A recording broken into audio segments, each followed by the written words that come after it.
Today, I'll show you how to make your very own skin product that will leave your skin feeling so good, you'll feel like you spent the whole afternoon at the spa rejuvenating.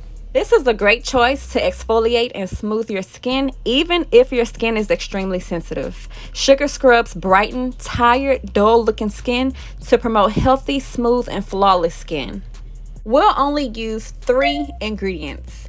Now, the best part of making your own products from home is that you can make it how you want. We're going to use mango.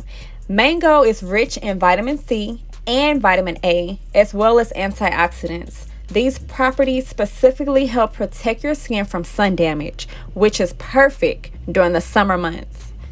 It's your choice if you want to chop up your fruit with a knife or if you prefer to put your fruit in a blender. I prefer to chop it up with a knife because if you put it in a blender, then you'll have to add water, and we don't want water in this. So just go ahead and chop it up with a knife really finely.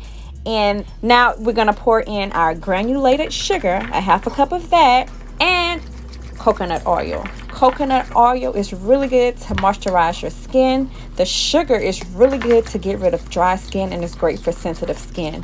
Mix all 3 of the ingredients up really good. There you have it, a nice product for your skin that will leave your skin feeling smooth, get rid of the dry skin, and great for moisturizer. Put this product in a glass jar and refrigerate it. Because of the fresh fruit, it's best to keep in the refrigerator, and you can use up to 2-3 days. You'll know when it's time to make a new batch. This is a safe, non-toxic product that you can use once a week, twice a week, 3 times a week. It's your choice, and it depends on the needs of your skin. In the description box underneath the video, I'll put the link to the blog to where you can read step-by-step guide to how to make this product. Subscribe to this channel for more do-it-yourself products and stay tuned.